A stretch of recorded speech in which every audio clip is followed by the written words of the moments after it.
Hypothesis testing using t-test with one population. The problem is, a senior high school student has published figures on the number of kilowatt hours used annually by various home appliances for his research. He claimed that the blender uses an average of 46 kilowatt hours per year. If a random sample of 12 homes included in a planned study indicates that blenders use an average of 42 kilowatt hours per year with a standard deviation of 11.9 kilowatt hours, does this suggest at the 0.05 level of significance that blenders use an average less than 46 kilowatt hours annually?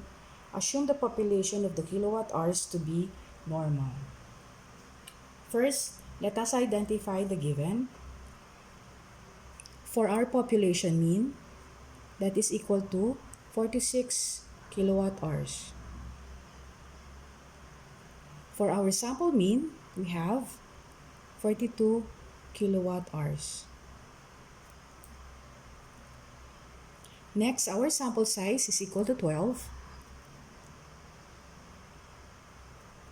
Our sample standard deviation is equal to 11.9 kilowatt hours. And for our level of significance, that is 0.05. For our 10 steps, first we have to formulate our null hypothesis.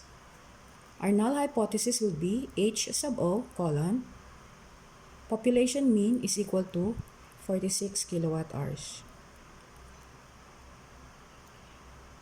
Next is our alternative hypothesis, that is H sub A colon mean is less than 46 kilowatt hours.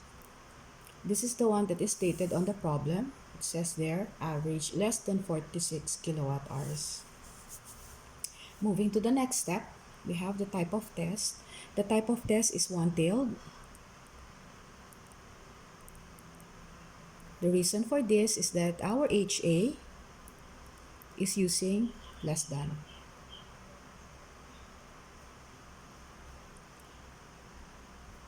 Step number 4, we have t-test. We're going to use t-test, and the reason for this is that our n is less than 30 and the standard deviation, or sample standard deviation is given. The level of significance is given on the problem. Alpha is 0.05.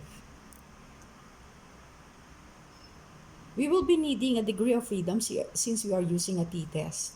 And for our degree of freedom, which is defined by the formula n minus 1, that will give you 12 minus 1, and our df is 11. Next, we have the formula and computation. The formula for our t-test is equal to sample size, sample mean minus population mean,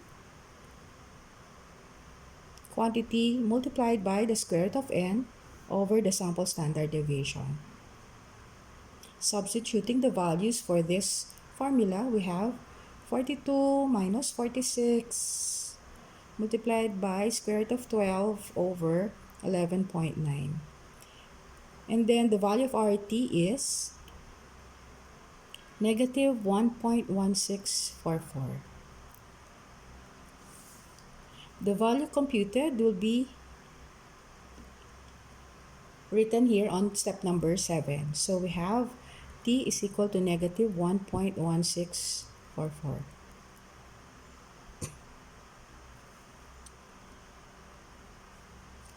Next, we have the p-value. For our p-value, we're going to use our t-table. Okay, this is our t-table. First, we have to identify where the degree of freedom is. By the way, the degree of freedom is the extreme left column of our t-table. We have here the 11. Degree of freedom is 11 as identified on our problem. Next, let's check where the computed t belongs, which range it belongs. So our computed t is 1.1644. That means it belongs to this range. That will be 0.6974 up to 1.3634.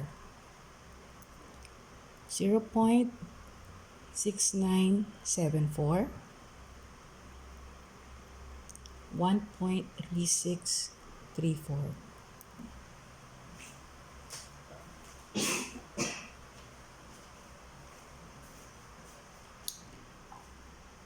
Next, to identify our P or the P value, using this range, we move upwards to check the tail area or our P value.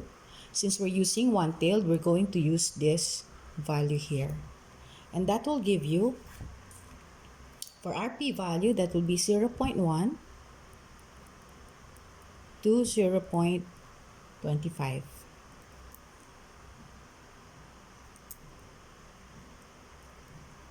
That is our p-value. Next, let us do the comparison of our p-value against the level of significance. So we have 0.1 to 0.25. That is our p-value. We will compare it with our level of significance, which is 0.05.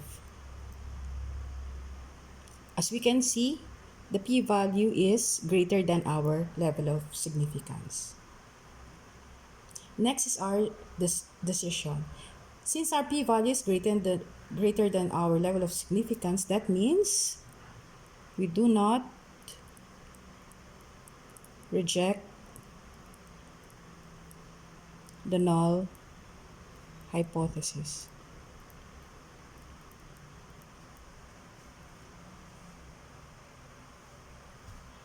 And last, for our conclusion, based on what we computed or based on our computation, this implies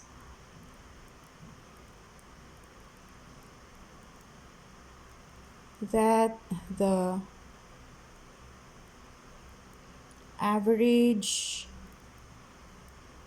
kilowatt hours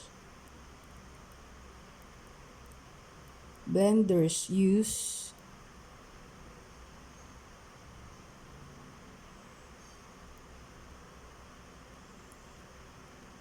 is equal to 46 kilowatt hours.